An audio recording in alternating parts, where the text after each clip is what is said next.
estábamos alabando, dándole la gloria a Dios y declarando que no hay otro nombre por el cual nosotros podamos ser salvos. No hay otro nombre dado a los hombres. Él es el único que puede librarnos de la destrucción, el único que puede darnos salvación. Y los lugares altos, bíblicamente, esto se conversó el día jueves en el Café Filadelfia, aparecen descritos en la Biblia como lugares de adoración, lugares de culto, lugares donde las personas adoraban a la deidad. Desde temprano esto empieza a ocurrir. Los hombres empiezan a invocar el nombre de Dios en un lugar, en un espacio, en un lugar físico. Y generalmente estos lugares eran lugares de altura. Las personas se retiraban, no estaban en medio de sus casas, no estaban en medio de las ciudades. Estos lugares se retiraban a un lugar alto, a un cerro, a una altura, a un montículo, y allí construían altares y ofrecían ofrenda, quemaban incienso, sacrificaban animales. Dios estableció un culto así. Él fue el primero en sacrificar vida, derramar sangre. Cuando Él viste a Adán y Eva, los viste con pieles. El primer derramamiento de sangre lo hace Él. Por lo tanto, es algo que es de cuidado. Es algo que Dios establece. Pero vemos cómo el ser humano, producto de esta naturaleza caída tan fuerte, tan atractiva, ¿no?, desvía la verdadera oración y establece sus propios lugares de culto, su propia altura. Es tan así que después de un número de años, los hombres empiezan a levantar ciudades, empiezan a construir con ladrillos cocidos y hacen una torre, se llamaba Babilonia o Babel, pero en el fondo es una cultura. Es una cultura de establecer estos lugares altos, ¿no es cierto? Y de establecer sus propios cultos y la adoración al Dios verdadero, al único Dios, al creador de todas las cosas, al Dios Padre, se desvirtúa, se desvía. Y Babilonia tiene culto a muchos dioses. Egipto tiene culto a miles de dioses. En la India hay más de, la otra vez leí una cifra, millones de dioses. Y pareciera ser que cada cultura establece su propia deidad o su propio panteón de deidades, ¿no? En Francia hay un lugar que se llama el Panteón. Y ese lugar es un lugar como una especie de lugar ecuménico, donde están todos los sabios de la cultura francesa ahí, como un símbolo, ¿no es cierto?, de personas que iluminan el camino de los hombres. En Francia. Una cultura, ustedes lo pueden visitar. En Roma también hay otro lugar también, panteón, para adorar a las deidades griegas, ¿no?, los dioses griegos, los dioses de los cielos, de los astros, que rigen, según ellos, los destinos de los hombres.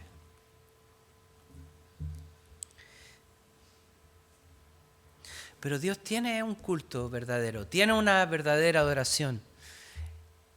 Él le guió a Abraham para hacer su máximo sacrificio. Una tremenda ofrenda de vida. Moisés también buscaba lugares altos para encontrarse con Dios. Estuvo 40 días en el monte, ¿no? Un monte cubierto de la presencia de Dios en la forma de una nube. Y estuvo con él 40 días, retirado, apartado con Dios, para recibir la instrucción de Dios, para recibir la ley, la guía, la palabra de Dios, para guiar nuestro caminar. La semana pasada también hablamos de Josué, que al entrar en Canaán, ¿no es cierto?, edificó altares en 2 montes, el altar de las bendiciones y el altar de las maldiciones. Y Dios usa estos lugares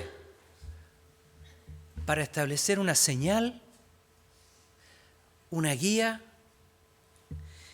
y para indicar que entrar en su presencia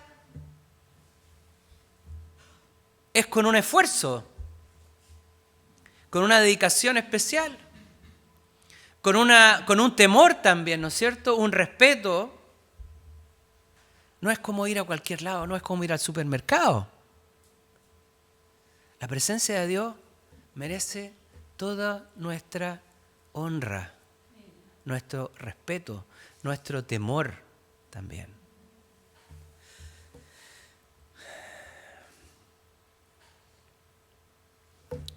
Y así vemos como tenemos en paralelo entonces dos lugares de culto. Uno que es establecido por Dios, se lo da a su pueblo, pero otro que los hombres han creado también paralelamente, mezclando cosas, y generalmente estas deidades tienen que ver con los propios intereses de los hombres. Una deidad para que me vaya bien en lo económico, otra deidad para que me vaya bien en el placer, otra deidad para la intelectualidad, otra deidad, y así, distintas cosas que tienen que ver con nuestras pasiones, con nuestros anhelos, con nuestros intereses, con nuestras propias atracciones también, ¿no?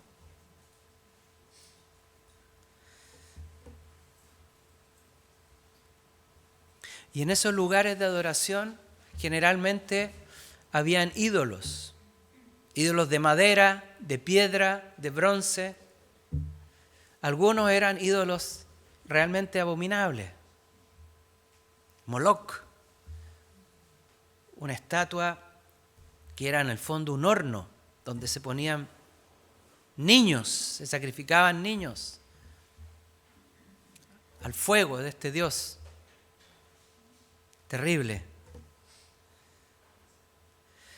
¿Para qué? Para que les vaya bien, para que tengan éxito, para que conquisten tierras, para tener victoria con los enemigos, para los propios deseos y para las propias pasiones. En Canaán había muchos de estos lugares. La tierra prometida, donde entraron los judíos, los israelitas, estaba lleno de lugares altos. Y eran centros de idolatría, centros importantes.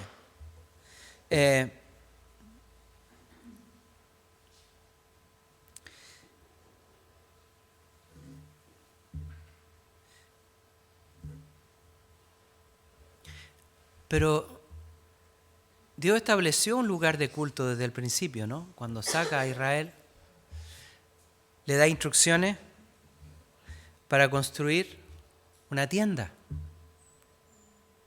El creador del universo, el Dios Todopoderoso, se conforma con una tienda. No un gran edificio. Podría haberles dicho, mire, yo quiero que ustedes hagan y se dediquen 40 años a construir el templo más grande que existe en la tierra, más grande que los de Babilonia, más alto, más importante, con más piedra, con más cosas. Podría haberlo hecho. Y yo les voy a dar victoria sobre todo estos pueblos para que ustedes tengan materiales, para que tengan cosas para construir esta torre. Y Dios no lo hizo así. Dios dijo un tabernáculo, una carpa. Y más encima una carpa pequeña, fíjense. Es como una cancha de fútbol, el espacio, y de ahí el templo o el lugar santo era más pequeño. Era algo así como esto, más o menos, ¿no? Como puede ser, ¿no? Tú sabes esas cosas, Iván. Sí. Y el lugar santísimo donde estaba el Señor, la presencia de donde estaba el arca, ¿no? Lo más sagrado para Israel era un lugar pequeño. La altura como esto. Dios no quería grandes cosas porque no tiene sentido. Es simplemente un lugar especial para señalar el lugar de su presencia. Lugar santísimo.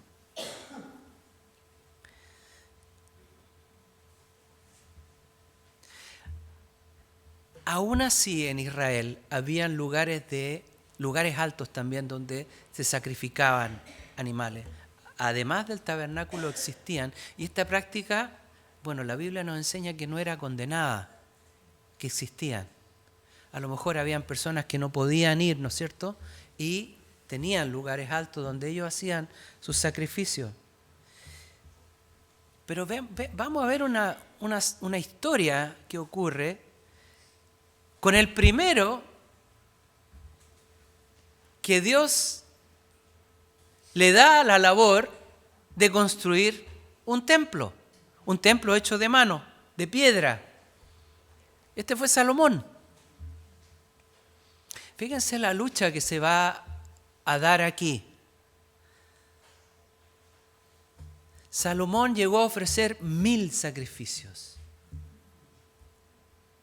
en altares en distintos lugares. Era un hombre que tenía esta necesidad y él ofrecía y podía hacer sacrificios a Dios, al Dios vivo, a Jehová. Llegó a hacer 1000 sacrificios. Salomón era un hombre que tenía un corazón para Dios. La Biblia nos enseña eso, que él tenía un corazón que buscaba a Dios, corazón rendido a Dios. Era un hombre especial porque él no eligió a su padre, que era también un hombre de Dios, porque decía que las manos de David estaban manchadas de sangre, porque él había tenido que librar muchas batallas, ¿no? Y había elegido a su hijo entonces para ser el que levantara el templo.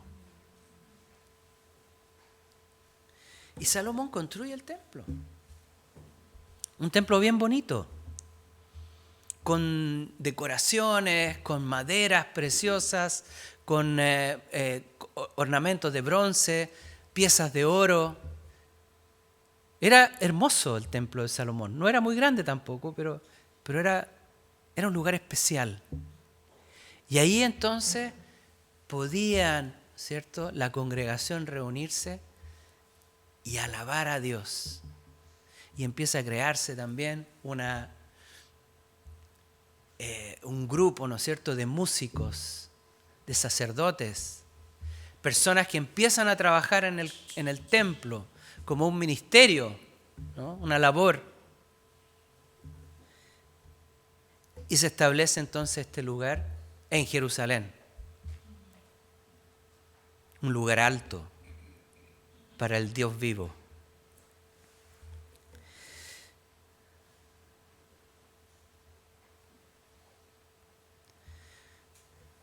Pero ¿qué ocurre? ¿Qué ocurre con Salomón? ¿Saben cuántas esposas tuvo Salomón? ¿Cuántas?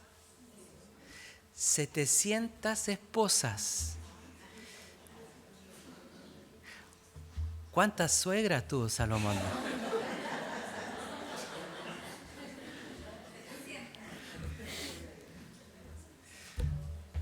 700 esposas. Y no le bastó, porque además de las 700 esposas tuvo 300 concubinas. O sea, él se involucró con 1000 mujeres. Esto es algo realmente desquiciado. Es desquiciado. O sea, ¿qué es lo que empezó a ocurrir en él? Para llegar a caer en el pecado. Y yo pongo en duda la salvación de Salomón. Porque realmente lo que él hizo fue degradante, denigrante. Degradó su propio cuerpo y pecó contra Dios.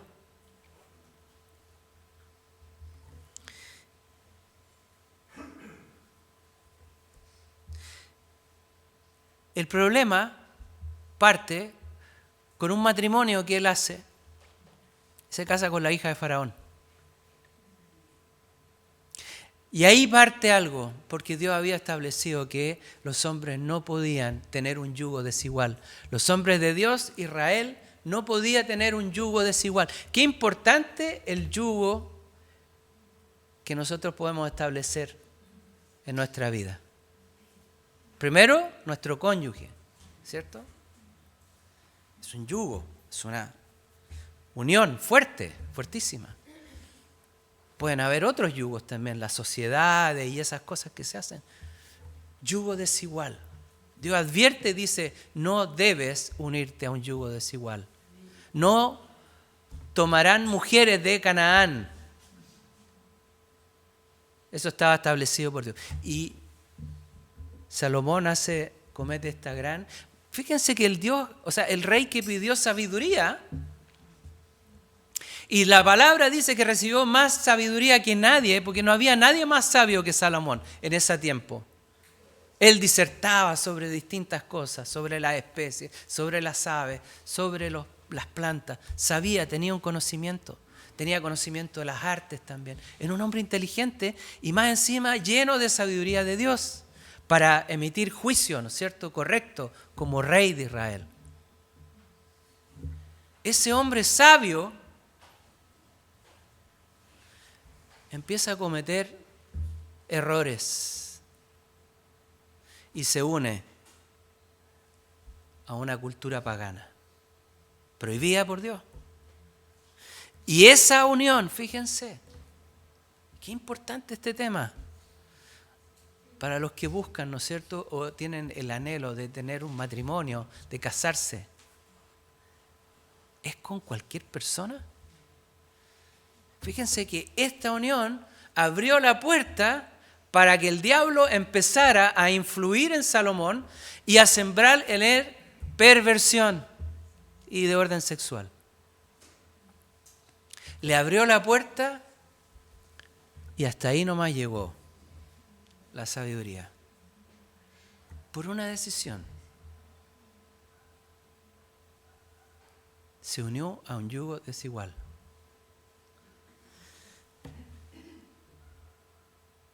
Primera de Reyes 11:8 dice,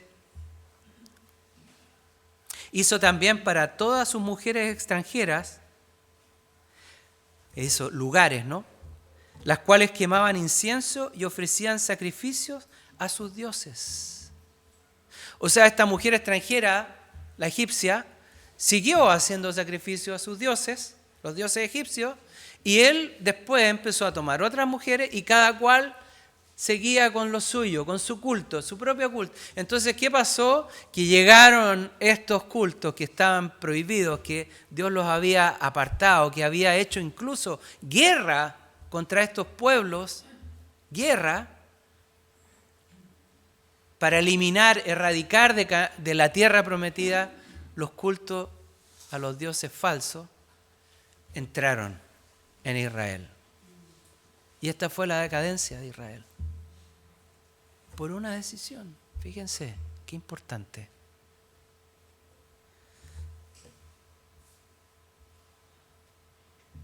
Habían diosas como Astoret, de los sidonios, Milcom, de los amonitas. Salomón edificó un altar a Quemos, ídolo de Moab también, un pueblo tremendo, Moab. Y a Moloc, este Moloc que les decía recién, ídolo abominable de los hijos de Amón. Él estuvo de acuerdo, participó y capaz que haya puesto fondos, ¿no?, para construir altares a estos dioses. O sea, ¿dónde estaba su mente? ¿Dónde estaba su corazón?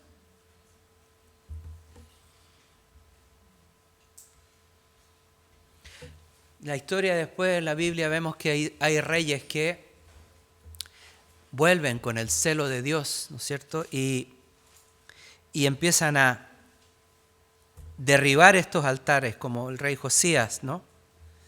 Y otros que trataron de hacerlo, pero no fueron tan radicales. Derribar estos lugares altos, sacarlos de la cultura, ¿no es cierto? Sacarlos de las costumbres. Estamos hablando de hartos años, periodos de 200 años, y las cosas van cambiando, ¿no? Se olvida uno, ¿no? Si tú no estás constantemente centrado, ¿no?, volviendo al origen, la gente se olvida y los hijos se olvidan. Y los nietos ya no recuerdan nada. Y los bisnietos, ¿para qué decir?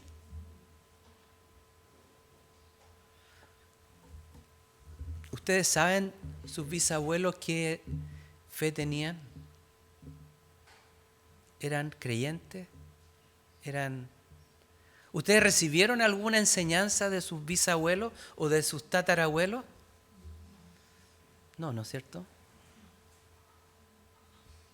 Por ahí yo supe hace poco que tenía una tía abuela que era evangélica. No tenía idea. Seguramente ella oró por los hijos, ¿no es cierto? Y los hermanos, y los sobrinos, y la familia.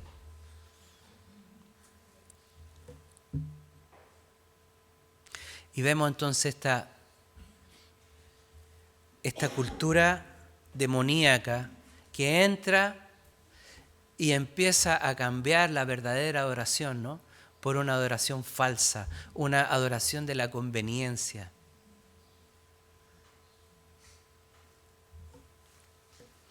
Vamos a Deuteronomio 12, a partir del verso 1. Donde Dios le ordena explícitamente al pueblo de Dios no solo evitar la idolatría, sino que también demoler, derribar, hacer polvo, quemar, cortar y borrar los nombres de esos ídolos. O sea, esto hay que sacarlo de raíz, hay que sacarlo y quemarlo, que no quede nada. No es como que, mire, vamos a dejar el templo ahí nomás y le vamos a poner un cartel clausurado. No se puede pasar por ahí. Cuando pase usted por ahí, no mire.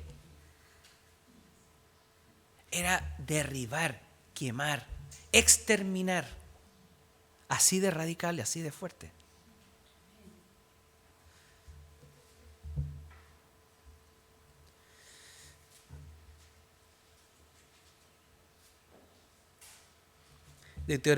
Esta escritura dice: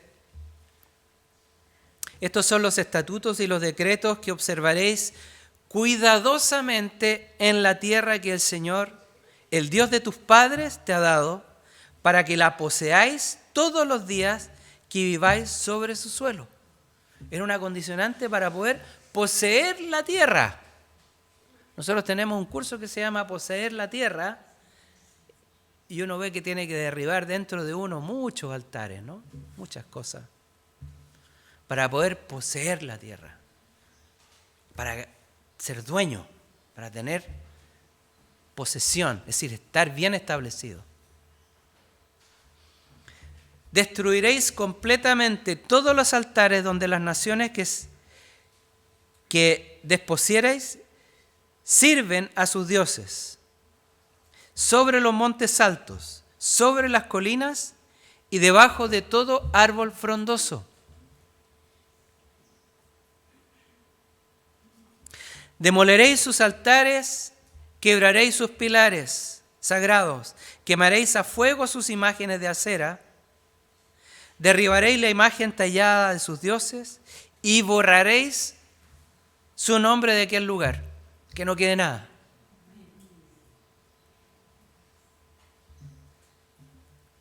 Eso era el encargo de Israel, eso es lo que había que hacer, derribar, que no quede nada. Esos lugares altos, sobre las colinas. Ustedes saben que las culturas americanas también tenían lugares altos.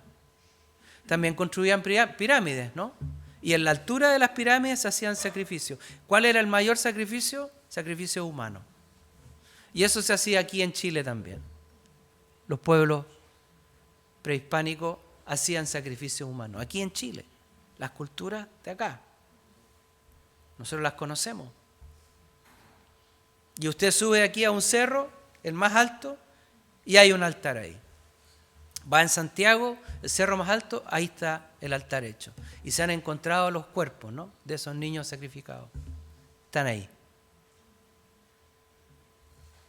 Hasta acá llegó la costumbre, ¿no? Y Dios dice que hay que erradicarlo todo, derribar y borrar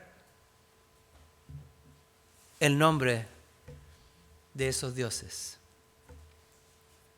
Y dice en el verso 4, no procederéis así con el Señor vuestro Dios, sino que buscaréis al Señor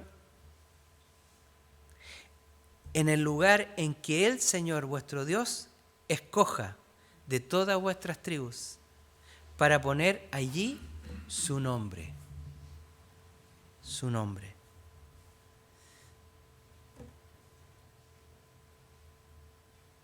Para su morada, y allí vendréis. Allí traeréis vuestros holocaustos, vuestros sacrificios, vuestros diezmos, la contribución de vuestra mano, vuestras ofrendas votivas, vuestras ofrendas voluntarias, y el primogénito de vuestras vacas y de vuestras ovejas. Allí también vosotros y vuestras familias comeréis en presencia del Señor vuestro Dios. Y os alegraréis en todas vuestras empresas en las cuales el Señor vuestro Dios os ha bendecido. O sea, hay un lugar. Hay un lugar. Dios quiere que haya un lugar de dar gracias, un lugar de reconocer la bendición de Dios, un lugar donde congregarse, donde tener coinonía, donde tener comunión, un lugar donde traer nuestras ofrendas y, ojo, nuestros diezmos. Son actos, sacrificios agradables a Dios, esperados por Él. Nuestra ofrenda y nuestros diezmos también es parte del culto a Dios. No solamente gratitud, gozo, alegría, gracias Señor, sino que hay que meterse la mano en el bolsillo, ¿no es cierto? Decir gracias Señor, pero con algo concreto. A nosotros los hombres nos encantan los símbolos, las cosas simbólicas. Esto representa. Dios quiere también cosas concretas, como un acto de obediencia y de amor también. Diezmo y ofrenda. Para alegrarnos todos, ¿no es cierto? Y declarar la bendición de Dios que hay sobre nuestras vidas. Gracias, Señor. Gracias, Padre. Hay un lugar.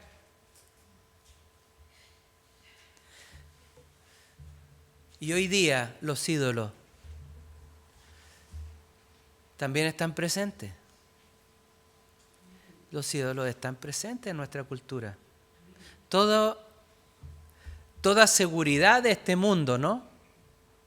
Amor a la riqueza, la avaricia.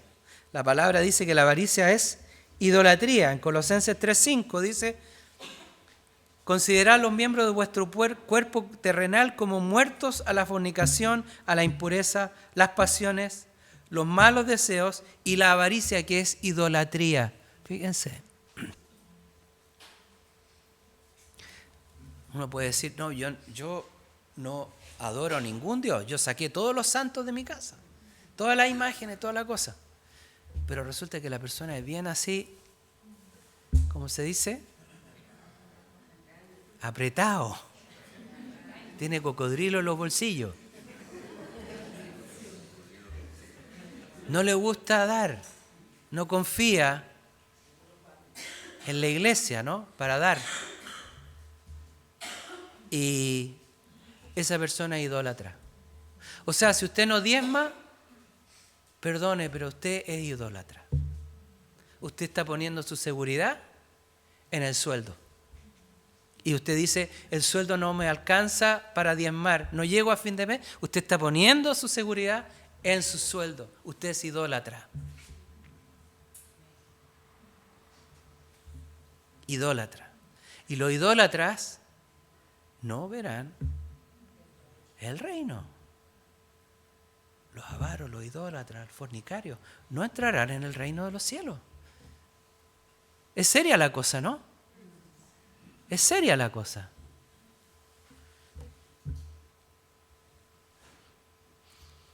Nosotros también tenemos la responsabilidad de derribar los ídolos. No era la tarea de Israel nomás. Esa tarea no terminó en Canaán. Los creyentes, los cristianos, deben derribar ídolos. Es una tarea. Porque los ídolos a veces están re cerca, están muy cerca. Están ahí al lado. Y esto que ocurrió con Salomón, ¿no es cierto? Todo esto es una lección para nosotros. Debemos aprender de ello. Debemos aprender de los fracasos de Israel. Todas esas luchas que tuvieron por muchos años. Debemos aprender de eso para no caer en lo mismo. Ellos fueron, imagínense que llegaron a ser sacados de la tierra, ¿no es cierto? Sacados de la tierra por muchos años. Finalmente, hasta el año 1948, recién Israel vuelve a ser una nación reconocida ante el mundo, después de siglos de estar disperso. Tenemos que aprender de esas cosas.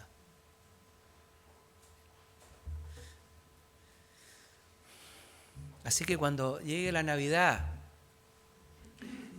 y quiera celebrar el nacimiento de Jesús, ponga harto cuidado y piénselo bien antes de empezar a levantar un arbolito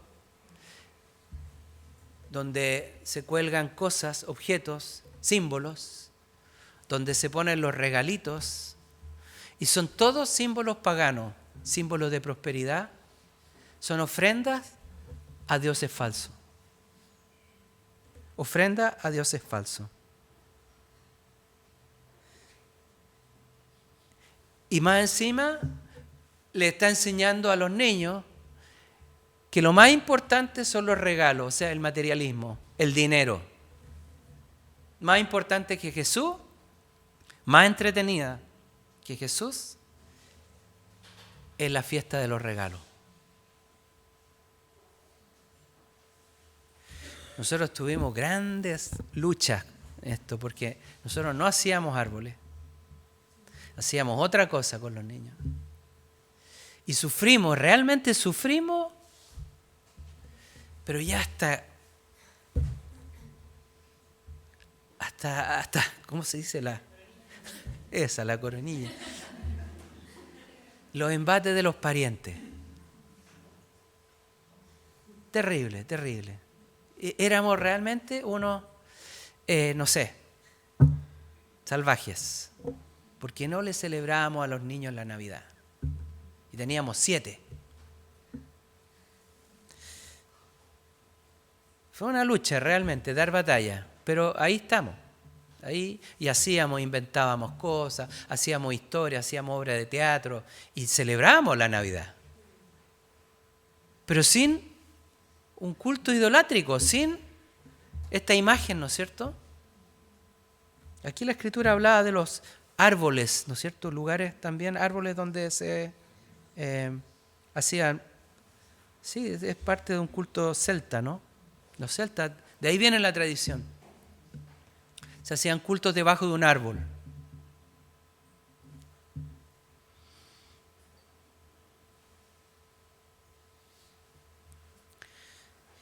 Pero hay un lugar. Gracias, Señor. Porque, ¿saben qué? Tenemos necesidad de un lugar. Es así. El hombre tiene necesidad de un lugar alto. Y en su buscar, a veces busca, ¿no es cierto?, subir montañas, subir al Everest, subir a los montes más altos. Son como polos de atracción, ¿no? Pero Dios nos da la posibilidad de tener un lugar alto, donde poder acudir. ¿Y dónde es ese lugar? Aquí mismo. Aquí mismo. Un lugar que está marcado por una muerte, por la cruz, por un sacrificio. Está señalado, esta cruz señala un sacrificio. No lo tenemos que hacer nosotros porque ya fue hecho. Pero es el sacrificio que nos hace a nosotros aceptos delante de Dios. Y nosotros podemos venir entonces cada domingo aquí. Invito a las personas que no vienen, que toman la costumbre de seguir los mensajes a través de YouTube, súper bueno, pero Dios nos manda a congregarnos. Tenemos un lugar.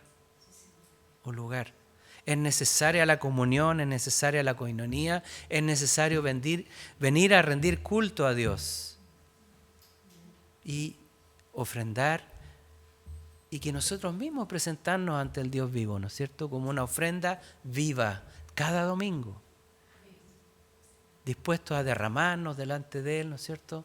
A confesar nuestros pecados, a recibir palabra, a ser edificados, a recibir el toque de Dios, ¿no es cierto? Y poder salir después de acá gozosos, renovados. Gracias, Señor. Gracias, Padre.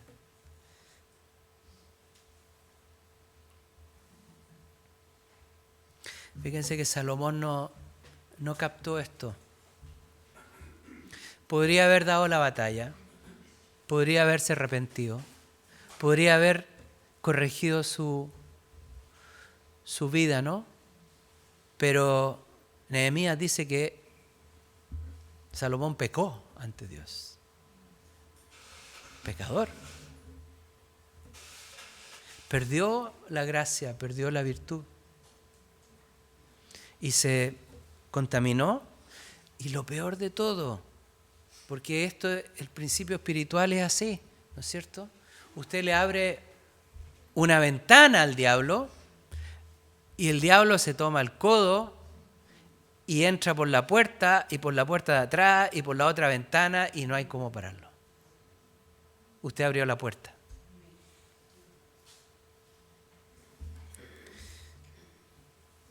Así es que la invitación hoy día es a derribar esos lugares altos. Toda confianza que nosotros podamos tener en cosas que son a veces inconscientemente más seguras que Dios mismo. Por ejemplo, el tema de no diezmar. Eso implica que usted está poniendo su seguridad en una falsa seguridad de este mundo. Porque ¿quién le dice que el sueldo se lo da la empresa donde trabaja? Para un creyente el sueldo se lo da al Señor. Ese trabajo se lo dio Dios. Y Dios, si quiere, le saca el trabajo. Y lo puede dejar 4 años sin trabajo, para que aprenda. O puede ser que Dios lo levante. Pero generalmente en nuestra cultura chilena, que es bien así tacaña, ¿no? Uno no ve muchos millonarios generosos, como sí en otras culturas. Personas que están dispuestas a dar, que son desprendidos. Y queremos retener. Eso es idolatría. Eso es idolatría. Así es que gocémonos en el Señor, porque nos está hablando entonces de libertad. Así que pongámonos de pie, vamos a orar y después sigue la reunión normal.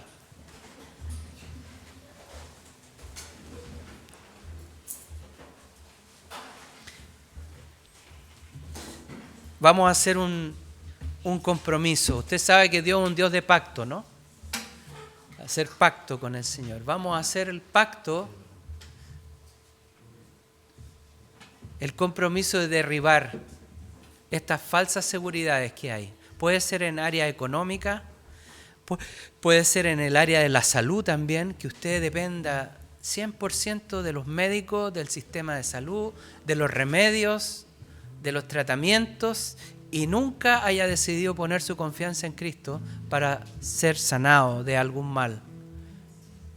Puede ser que también usted tenga la seguridad de la aprobación de las personas, de ser aprobado por los demás, de ser extremadamente vergonzoso, de tener vergüenza ante los hombres, de no hacer esto o lo otro, porque le importa mucho la aprobación de los hombres, de las personas. Eso es un falso ídolo. Usted no tiene que justificarse ante nadie. Si Dios lo justifica, usted está libre y puede ser lo que Dios le pida. Así que hoy día, Señor, vamos a hacer un compromiso contigo de derribar, Señor,